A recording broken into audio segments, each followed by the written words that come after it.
Welcome to TNT Unpacked. We are your hosts, Justin Collymore and Rachel Amore. Hey. And today we're talking to Manuel Browne of GTGaming about Pokemon Go. Welcome. Hey, thanks, man. How are you doing? I'm good.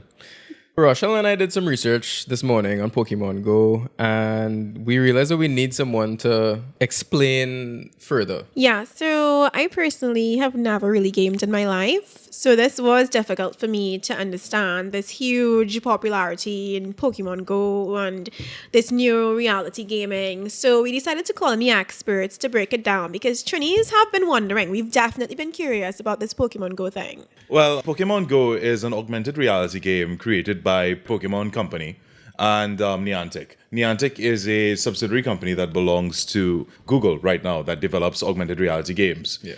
All right. So the point of Pokemon Go is that you have to travel from different locations to collect Pokemon.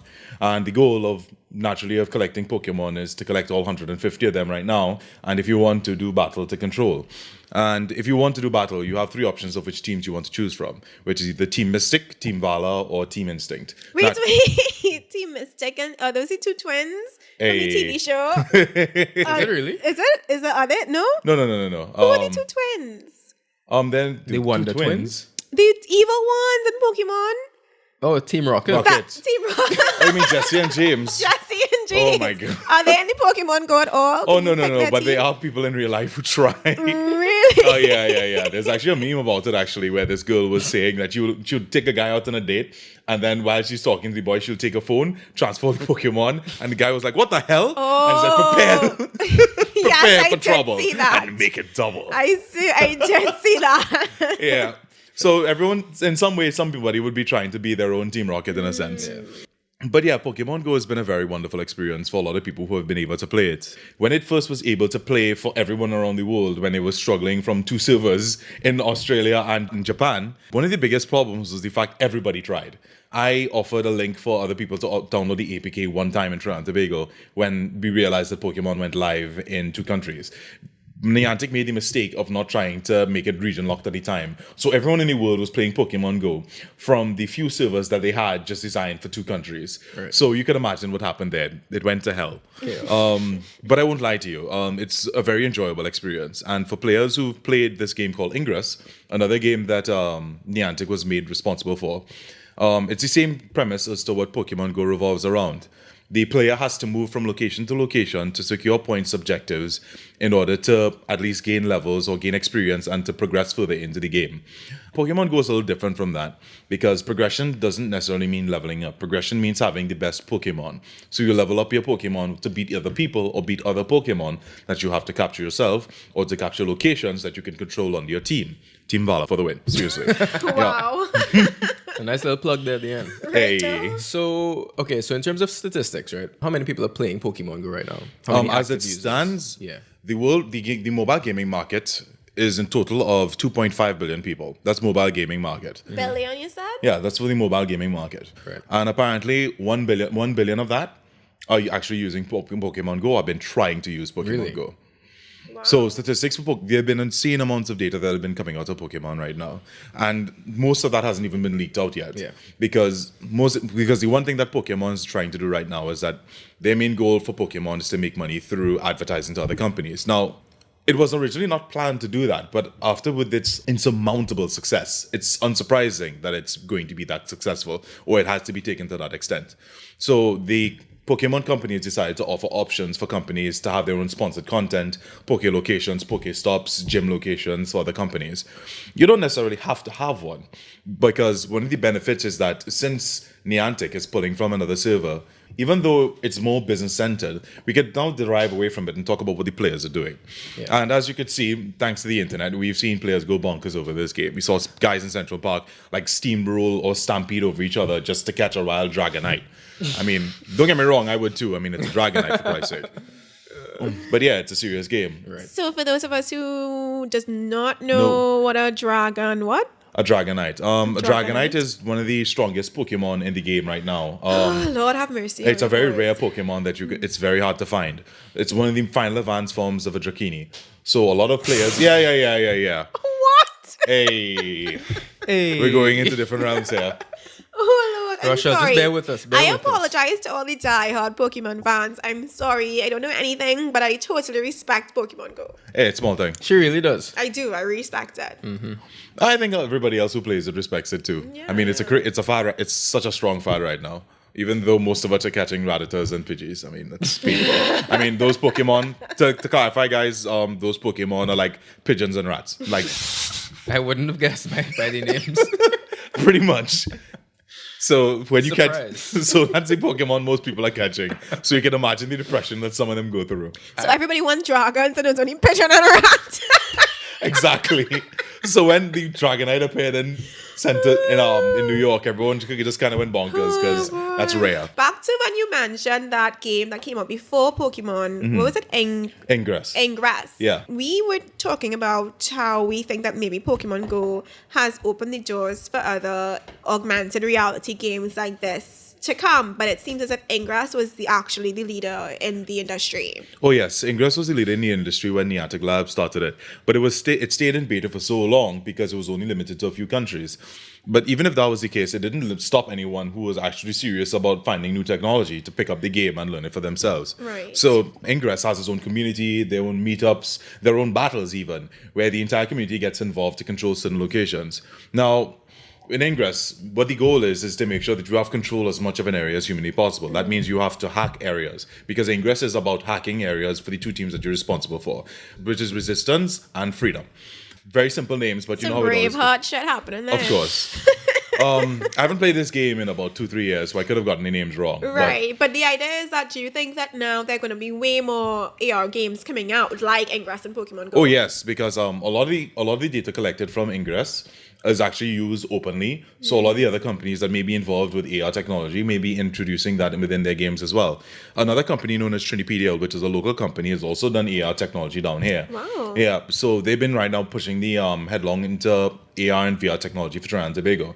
We've even given the chance, my company was given the chance to test out virtual reality technology as well. So we decided to try and see if we could test out and build another platform for it here, just for people to test out. Right. On that note, I just realized we're talking about AR and augmented reality. We have not talked about what that is.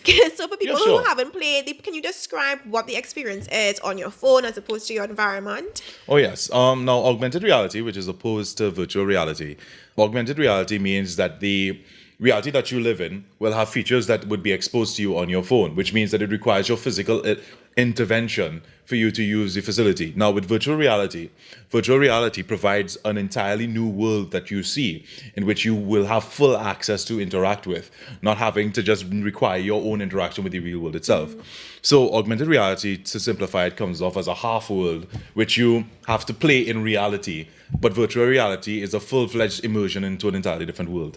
So to just kind of give an example, the idea is that you're standing in your room and you're seeing your room on your phone. Is that how it is? Yes, you're seeing Right. your room on your phone through a camera on your phone. Okay. And while you're zipping around, Except there'll be a Rattata exactly. in your room. And you'll be sorely disappointed because you'll be like, oh God, another rat. Could you imagine you saw one and then you turn your phone off and there was a real rat in your room? No, oh, that is so gross. But the idea, guys, is Morbidly that terrifying. so you see you're in your room or you're on your street and you're seeing your street on your phone, but the reality on the phone is like a little Pokemon character. They're not Pokemons running around in real life. Please don't get too excited. Only if there was. It's half reality, half virtual reality on your phones. It's called augmented reality. Yes. I think it's really cool. I think so too. It's a really fun opportunity which people could get to meet. And that's one of the things that augmented reality, when they first started off, they realized. Because since you created factions, it means people took sides. And because people took sides, it means that they had to form teams. So those people who met in chat rooms and groups and talked about and had to go to those particular locations to capture objectives, be it that they were on the same team or the opposing team, they met new people. Right. So it acted as a perfect opportunity for social interaction with new people that you didn't get to know. There are pros and cons to this, of course. The pros is that you get to meet new people, you get to network better, and you also get to have a chance to interact, and learn something new every day. The downside is that with augmented reality, there's a factor of that you could be in danger sometimes because you don't really know the people who you're meeting. Yeah, we've heard of people getting robbed. Oh yes, that's been a problem in some areas. But in some instances, sometimes it turns out to be the polar opposite. Like say, for example, there was another story where two guys went out at 3 a.m. in the morning to play Pokemon Go. And they saw some other guy who they thought that was relatively suspicious in one area that they thought was going to rob them. And it turned out he was playing Pokemon Go as well. So when they were all like gathered together, one other person called the police on them, and the police came out and stopped them to find out what the hell they were doing. Oh my God. So it has its benefits. It actually Right. sometimes brings out the best in people, or it could bring out the worst. Yeah, like anything else, they're going to be a risk, right? So we saw some people stumbling upon a dead body on their search for Pokemon. But then there was also, Didn't somebody walk off a cliff? oh my Oh yeah, God. somebody walked off a cliff in Australia. That's it was not pretty funny. Rest his soul in peace. No, he's fine. It's just Oh, okay, he's fine. Okay, cool. But it's just no, like- that is now funny. it's That was funny. yeah, that's why it's funny. Just the thought of someone just like, wait, there's a Pokemon down that cliff. Better go down. What? Yeah, Poor fella. So the idea is you have to be aware. But you have to be aware. There was also a really heartwarming story of an animal shelter that used their business to help Pokemon players. Yes. To help Pokemon players look for Pokemon, but to seem as if they were walking a dog. So you pay $5 to walk the dog from the shelter. And what happened is that on 2 occasions, the persons called the shelter and said, I really get along with this dog. I think I want to keep it. They took pictures of themselves while out on the walk with the dog, and other people called and requested specific dogs. And then they made so much money off of this that they were able to waive adoption fees. So now they've gotten rid of so many dogs that they're bringing in dogs from another shelter to rent to Pokemon players / dog walkers. So I think, like you were saying, there are really great opportunities for businesses to not just make money, but to get involved and have that social impact. Oh, of course. For businesses to get involved would be excellent because it actually not only shows that they're somewhat trendy, it also shows the fact that they have a consideration for the community that they want to support. Yeah. So, say, for example, some food restaurant decides to offer a lure into their business. So that lure attracts other Pokemon there. So other Pokemon Go players would realize, oh, wait, there's Pokemon there. Sorry, what's a law? You mean A like lure is legislation? a Pokemon lure is a item in the Pokemon world, in the Pokemon Go world, that allows you to attract Pokemon to that particular region. Yeah, that would So- be Lure. Shut the... yeah. I didn't know. I thought it was LAW. So what happens is that it's expected that other players will jump into that particular location to collect Pokemon that are there, and of course alongside may buy something in the restaurant or may buy something that's there in the shop. The other option is that, say, for example, if you're doing a promotion, there's the benefit of knowing that other players may want to come by to that particular location to help your promotion because you have a law running. And you could also make a special benefit to certain Pokemon trainers who are on different teams. So, say, for example, one business is a Pokemon gym. And say, for example, Team Valor owns that gym. Team Valor for the win once again. And Team Valor controls that gym right now. And you decide that you want to give special benefits to that company, that particular team, sorry. So that team gets what, 15% off, 20% off of all goods? So the idea is that you show the shop owner, the store owner, the manager, like what your team on your phone, like that comes up? Yeah, it actually comes up on the map, on the game. Oh, okay. So, but you could also check it out on the internet too, because there's a map for it as well, the Pokemon Go map. So the other options are there. And if they don't want to do that, of course, they could just naturally ask a trainer, hey, who's in control? And the other guy would be like, Valor, of course. So they know exactly who to cater to. Exactly. So, all right. I have a little story for you. Okay, all right. Talk to me. So when I was 11 or 12, all of my friends started playing Pokemon. We were in Form 1. Everybody started playing Pokemon, started getting the cards. And I was super against it. I was like, this is shit. Like, why is everybody playing this? Real hating on it, right? Sounds so familiar. And then I went home. It was a Friday night. I went home, I downloaded the ROM because I was using an emulator to play because I didn't actually want to go. But Hey, I couldn't go and you're buy. the real MVP. I couldn't go and buy the game, right? So I played it on emulator for the whole weekend. And then come Monday, I had cards and I was really into it. I was like, yeah. Throw me an us. So what I'm thinking is like, is it that I just haven't played Pokemon Go and that's why I'm not understanding it right now? It's a matter of both. Sometimes it could be that you haven't played it, and sometimes it just could be that it does not suit you. Because like when you give the story of the guys who are out playing at 3 a.m., you know, myself, I can't really imagine myself doing that. And I'm sure there's people listening who might think, yeah, I don't think I'll do that either. But what if we just played the game and then we were like, yeah, let's go. But like if it it's becomes addictive. it becomes normal, like addictive. Yeah. I'll tell you one thing. When I used to play Ingress, there used to be a player in Trinidad and Tobago who, not including myself, we did not just travel Trinidad and Tobago to secure objectives.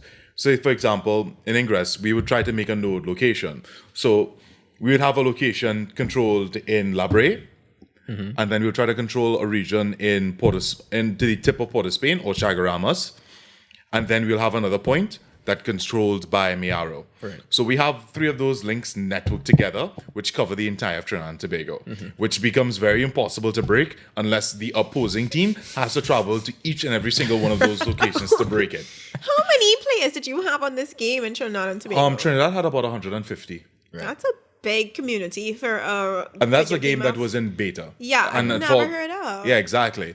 So there was a lot of players, and they were active too. I mean, they would get in the car every weekend and go out and do it on their respective teams. And sometimes both teams would meet up. It was all a cool scene at the end of the day. Yeah. But in Pokemon, I highly doubt anybody would be doing that. But I've heard some more insane stories where people would travel from Washington, D.C., then to United Kingdom, and then down to Argentina to control that entire region. Yeah, make a insane. Bermuda Triangle basically in those 3 They locations. have too much money and nothing to do. Give it to me. So that worked to an extent in Trinidad. It worked in Trinidad. Do you see Pokemon Go as something that's going to transition into our culture effectively? It's hard to say. You have to remember, Trinidad and Tobago is a very conservative society. I mean, when we were growing up, we dealt with the fact that people were like, Pokemon's the devil. So they didn't really I like remember the that idea. actually. Yeah. And Harry Potter too. Oh yeah, Harry no, Potter, Harry Potter's Pokemon. still probably the devil. I've still never seen it. Really? So a lot of people would turn away from it. But I think now, this current generation that's coming up, they're very open to the modern technology. I mean, the animation, the game, and the comic culture, which was so looked down upon 20 years ago, has now become main culture. Yeah, we have a Comic Con coming up if it didn't already pass. Oh, yes. No, we have several. That's the thing. We have Yeah. a lot of these anime conventions in Trinidad and Tobago. So they are not really subculture anymore. They've become main culture. A lot of people may not accept that or be willing to prepare for it, but let's be real here. There have been 3 clubs right now, party clubs, that have actually been open to the option of cosplay parties, where people can actually come in their costumes, and whoever gets the best costume either wins or comes in for free or something like that. So there are perks to it. Yeah. So a lot of people were thrown off by like, wait a minute, what's going on? Like, what is this? Is this the future? It was a little surprising to me as well Are because we being progressive? yeah, it was really weird. But it's Trinidad. You can't be progressive in Trinidad. That's crazy. It's impossible. You didn't know the next hurricane, they're going to strike right here just for that. Just for that, you know, God is not Trini anymore. Sorry for the blasphemy. The point is that we're becoming more open to gaming culture and TNT. So for all we know, Pokemon might really take off here. Oh yeah. Even I saw Massey's ad campaign the other day at Gamescom, and they were like, "Don't let your lag be an arrow to the knee." And I was kind of like, "Wait a minute, it's a Skyrim reference. What's going on?" And for those who are not aware, Skyrim is a role-playing game game. ever. Best game Best ever. game ever. 20. Yes. Seriously. Really? It Yeah, really is. I was very much addicted to Skyrim. I Yeah. played Skyrim so much that like I would get off my computer and still think that I was in Skyrim. That's not virtual reality, by the way. Right, That's not yeah. virtual reality. Wow. So you just kind of created your augmented No, reality. I in was your like head. walking You around played and just so much. expecting dragons to come in. And Wow, that's Dragons. ridiculous. For Ingress, you said you guys drove around to secure the locations. Hmm. But my thing is, Trinidadians don't have a walking culture for Oh, many we don't. reasons, right? We don't walk anywhere. Like, That's true. We don't. You know? We haven't. The problem is with Trinidad and Tobago in regards to that is that we haven't really prepared any infrastructure for the next 30 to 40 years to come. So we didn't really think of the fact, okay, maybe we're going to have a huge population increase in the next 30 to 40 years. So we should prepare Port of Spain to accommodate that. And it was kind of like, no. You didn't see it then, you don't see it on the roads. we good. We good. be safe. Be safe. Yeah, we don't ever need to actually walk anywhere. Everybody will just get cars. And Yeah, do you think people are just gonna drive around to the different places?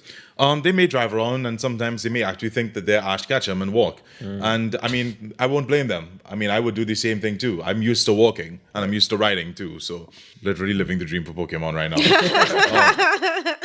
So none of these things would be an issue for me.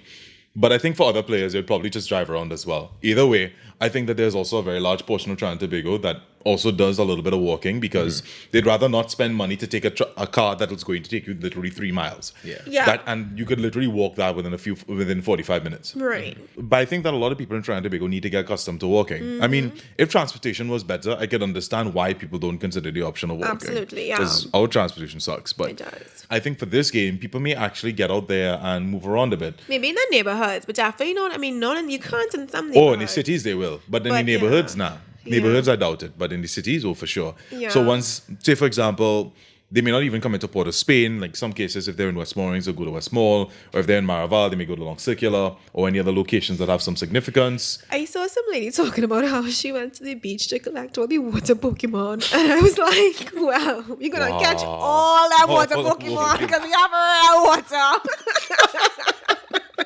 Tobago is worse. Tobago? Well, Tobago. Only water Pokemon. Only water Pokemon in Tobago. Only water Pokemon, And mountain Pokemon. If they have mountain Pokemon, I don't know. Machamps and Machokes. And Onyx.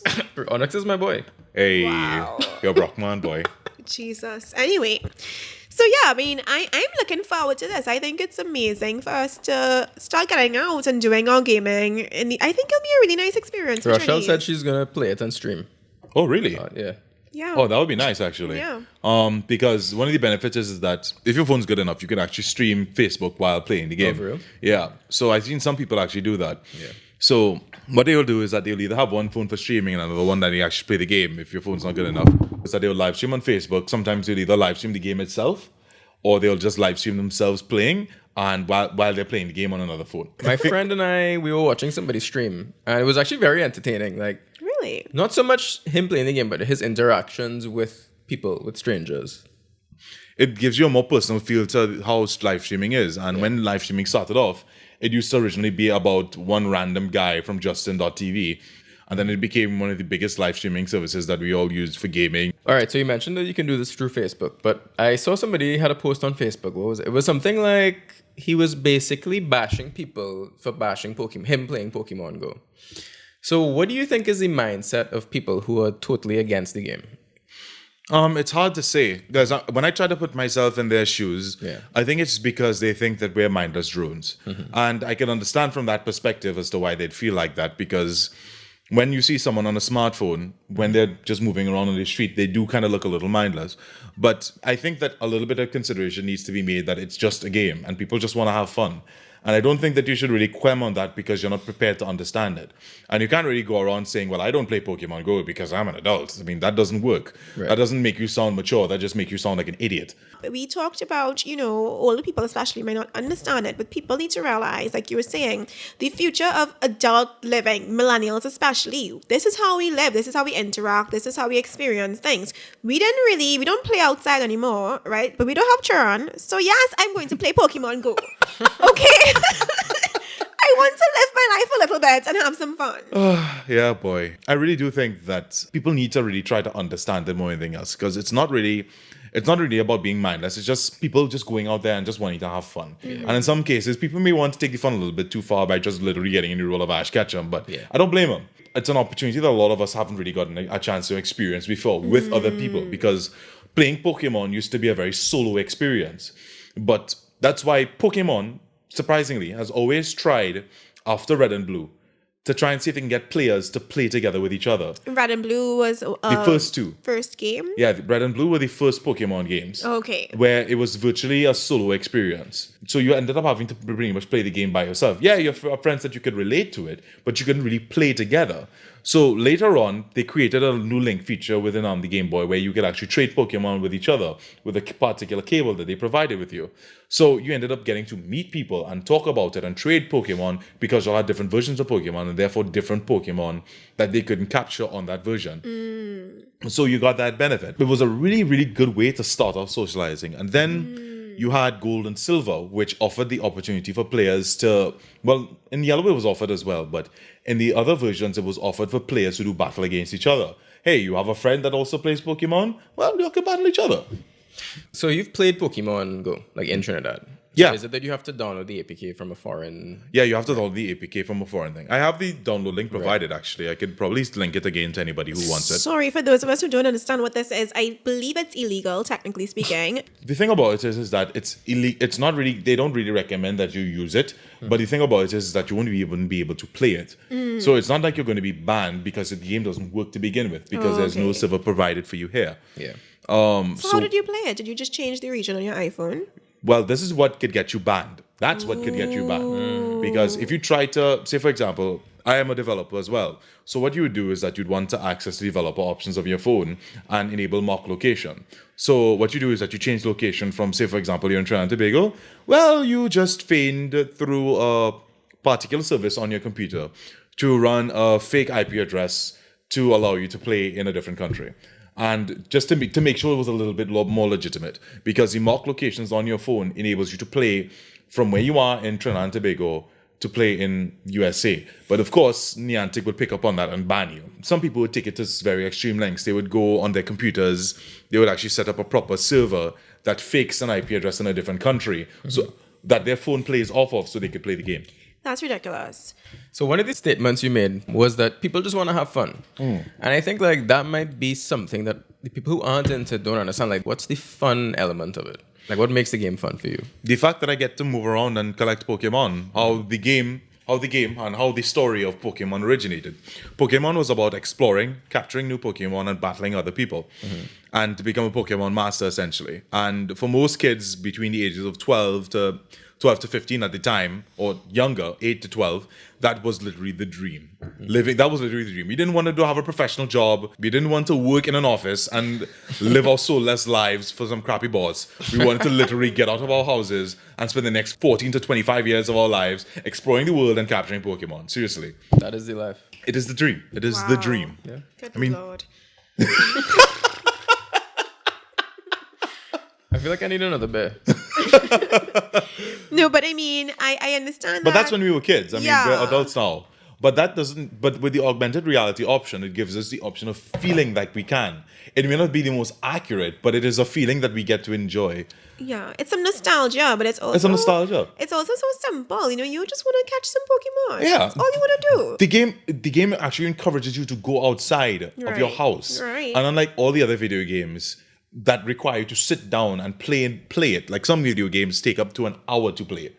Literally, like one game will take an hour of your life. I have had several ex-boyfriends who spent way more than that playing yeah. video games. I mean, I had an ex who once spent 2 days straight at a gaming World of Warcraft? at a gaming thing. I can't remember what he was playing. Oh. I wasn't paying attention. But yeah, no, 2 straight days. I paid nothing.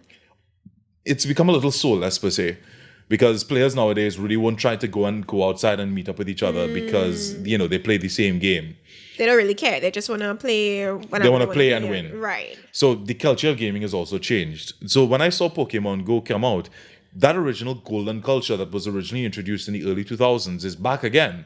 So people are coming out. People are playing the game. People are actually not trying to find out who's the best or who's trying to win or who's, oh my God, this guy is so much garbage. It hasn't become a toxic community. It's become one of the most vibrant and friendliest communities in the world. Speaking of the personal advantages of gaming in general, I watched a TED Talk that talked about the way that gaming can actually extend your lifespan. So, it helps relieve stress. It helps you keep your brain active. There are so many advantages to something like this. I mean, obviously, it's not good to do anything in excess. So getting addicted and spending a week off of work to play a game is not a good idea. Oh, yeah. You've done that, right? Let's just say Overwatch came out and okay. some of us took that long weekend to just literally play Overwatch. It became the new World of Warcraft. Wow. Yeah. But I mean, in moderation and in a smart way, I think it's a great idea to get gaming again. So let's talk about GTGaming a little bit. What does your company do? So far, we host tournaments for video games. We also cover local esports in the Caribbean, and we also try to make sure that we could establish a formation of trying to keep the community together by trying to report on each and every single one objectively. While in the meantime, we also pay attention to external activities happening outside in the world that relate to gaming, or trying to act as a medium for information for local gamers as well. We also want to expand on that to show how esports could also help businesses as well by what platform we create, the players that come to the tournaments, and how those players could actually benefit those companies. So what we do is that since we're gamers, naturally, we need internet. Like, there's no way around it. Some of us may not necessarily need it because fighting games, you could play with your friends. But at the end of the day, if you don't have your friends there all the time, the internet allows you the convenience of, I need to play against somebody. Bring me one, is what the internet offers by matchmaking. So what happens is that if you're on a certain ISP that has a lot of lag or a lot of drops in regards to how your internet is stable, because if your internet is very unstable, it makes it very difficult to play online games because you're either going to be lagging, the player will have a very significant advantage against you because they're in the States with their god level perfect internet, and your third I always run into that problem. It's always the lag. it sucks. I mean, like, no excuse or anything. I mean, I'm pretty good at the game. We're pretty good at the game. Like, we're not using this as an excuse, straight up. Lord. Yeah, I'm probably the best. Yeah, but I'm the best. So when we get into those experiences where we lag, I mean, it gets infuriating. It comes to the point where you even are convinced enough to find out, okay, do I have to consider switching ISP now? Because you don't want to know when you actually, say for example, a Dota game lasts for 45 to 60 minutes, one game, and then you have to play another one after that. You don't want to know for the You next. have to play another one after that. Oh It yeah, doesn't yeah. end. Oh it's yeah. like, no. You have to make sure that if you lose one, you have to make sure you get Of another course, one. you always have to end on a winning note. Of course. Yeah, always have to end on a winning note. Not Right. end on a losing note. Never. I think it was Mozart said that. Jesus. So a lot of players, when they come in, they want to make sure, they have to make sure that their connection is always stable at all times, because the instant that it drops, it's just, your experience gets ruined. The benefits of the game that you were provided with are ruined. And the fact that depending on the level, the type of game, if it's a competitive or ranked game, the opportunity of you climbing up a level or rank has now removed itself because of that. So you think a lot of people might say, look, I'm going to switch ISPs because this is just ruining my game. I thought it was just like you know how it has all those numbers behind it. I thought it was just like a little GPS. Russia, no one knows what you're talking about right now. No, you know how the ISP has a bunch of numbers written after it. Wait, No? what? Does it? What? Maybe I'm You thinking mean your IP. IP number? Oh my god. But a lot of people don't understand that these are games that you can't really just get up and leave from for most people. Like, they want to play it out. They want to finish it because, say, for example, it's like somebody coming in the middle of your football game and taking up the football and saying, I want to talk to you. That's a good And then analogy. after that, like 11 people are like, say, for example, if it's a game that requires 11 people, it's like, what are you doing? Yeah. We're playing a game here. We need this guy. Well, and the other and if there's another team with another 12 people, like, y'all don't need that guy. It's okay. It's okay. It's good. It's all good. We're winning, so it's fine. Right. Yeah. You have to understand, like, if you cause those type of problems, a lot of players will just make the decision, well, you know, we're going to switch. And I mean, they're not just people living in their homes with their mothers anymore. These are actual people that are affording their own internet connections. Yeah. They're customers to the ISPs. So they can immediately say, well, okay, I am really sick and tired of every 5 minutes I'm going to drop, so I'm just going to switch over to Massey. Or if not, I'm going to switch over to Digicel, or I'm going to switch over to B-Mobile, or I'm going to switch over to Flow. Any of the above, feel free to reach out to us for the endorsement, you know? So a lot of those players don't like that experience. So once a company can provide them with a constant, stable experience for gameplay is what they're looking for. Right. So we would like to tackle some of those companies because we want to advertise that. Once we could advertise that there's a stable internet connection, I think players would go towards it. Over the past few weeks, I've been telling people, 1 month, it will last 1 month, Pokemon Go. And then today I switched it by December, it will be dead. But after talking to Manuel, I feel like I'm going to take that back. No, you're ready. We're ready. You shook on it. No, I don't think we You did. owe me $1,000. Just get You saw it. you saw the Pokemon Go Caribbean group and the Pokemon Go Trinidad group. It's constantly expanding. And when the game officially comes out in the Caribbean, I mean, it's going to explode. Speaking of which, we're talking about getting businesses involved. We're talking about you with your company, GTG, getting in with different ISPs. What is the market? What do these businesses need to know? How big, in your estimation, is the gaming community in TNT? The gaming community in Trinidad and Tobago could vary between, at first in 2010 when I collected data, it was between about 5,000 people. Wow. I think that's not a lot, especially for some of the companies. It's not a lot because 5,000 people is like a drip in a market of 1.2 million people. But nowadays you find that a lot of more people are gaming, and this is between the ages of 12 to 35 because the times have changed. And the times have changed so much to the fact that these people play games, and they play games a lot. And since they live on the internet, they need to play these games on the internet, and thus service needs to be good. Even for me, who plays no games, I need good service. I'm constantly online. I work at home. So I feel like even without the gaming aspect of it, when I want to listen to my little music or illegally download my movies, I need proper internet. Hey, did you see the guy from Kick-Ass Torrents got arrested? Oh yes, I found that depressing. I'm so depressed. Where am I supposed to get my illegal movies now? Do I have to go to Movie Zone in St. James? Oh, good. Sponsored content. So what do you think it is now? Like, do you think it's double in size from the 5,000? Do you think it's triple in size? I think it's much more than that. I think it's about 50,000. Really?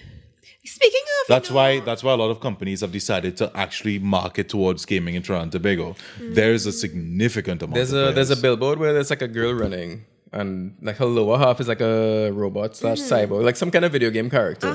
So I think that's one example of how they kind of. And Digicel play. Yeah. And they collect, and Digicel, which a lot of people underestimate, has collected a lot of data. I mean, we have phones. And we have phones that we move around a lot with, and people underestimate how good these phones are. Right. Because that's how Niantic and some of the other companies have collected data for how to make these games accommodating for us. Because Ingress's platform is what Pokemon Go is built off of.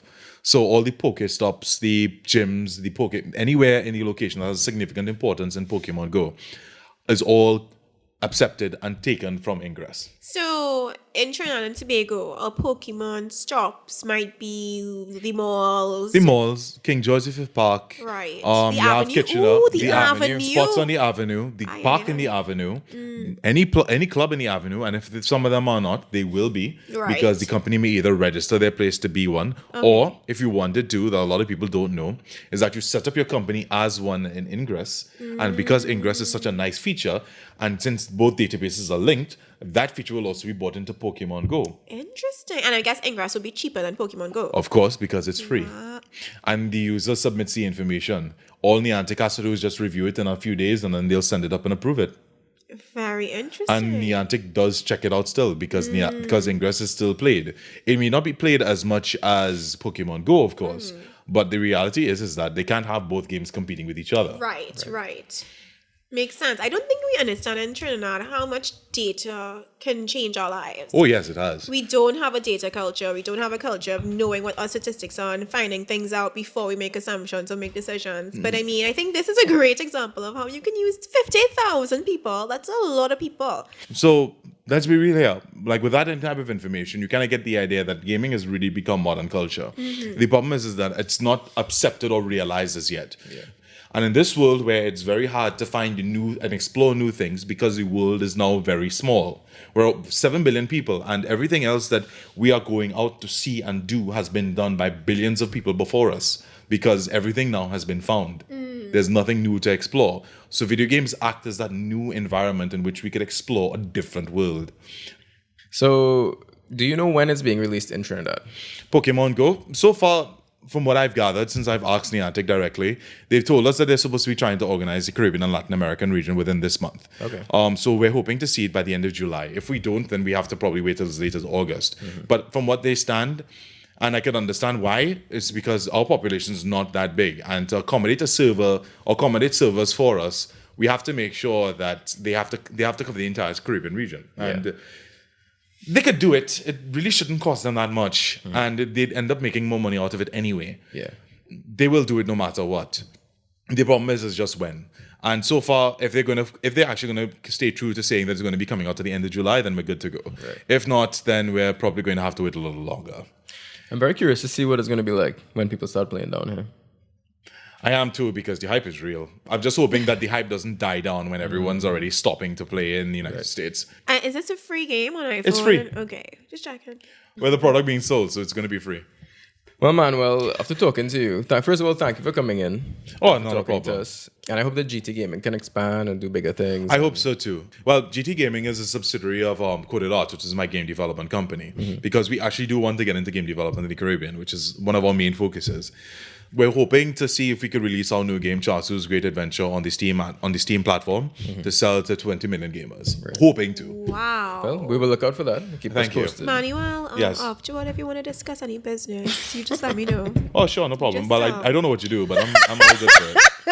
But you've kind of changed my mind. I think I'm going to retract my December 6th bet. Okay. I said by December 6th it's going to be done, but now I feel like, all right, I understand it a little more. So you don't want to make any bets? Or No you more just- bets. No more bets. No. All right. We'll wait sorry. and see when it happens. We'll see. I'm hoping that the hype will not die down and everyone will really get into it. You know what? Or maybe there was Ingress, there was Pokemon Go. Maybe the next big thing is around the corner. Who knows? I'm ready. Well, the other one that's coming around the corner is Father.io. It's a first-person shooter for augmented reality phone where you pull out your I phone. told you someone was going to come with that. Yeah. So what happens is that you pull out your phone and you get an attachment that attaches to your phone and you play an FPS game on your phone in real life to control areas. Same principle as Ingress and Pokemon, but you just play a game. You play the game by shooting at other people with your phone to do it. I mean, in a time of terrorism, I don't know how sensitive that is, but we spoke about the As fact long as you that- don't play it in an airport. Okay, there you go. As long as you There don't play it in go. an airport. All right, Manuel, thank you so much. Oh, not a problem. And thank you guys for tuning in, whoever you are. Hey, All three of you. God. Big up to the gaming community. Yes. Thank you. All right.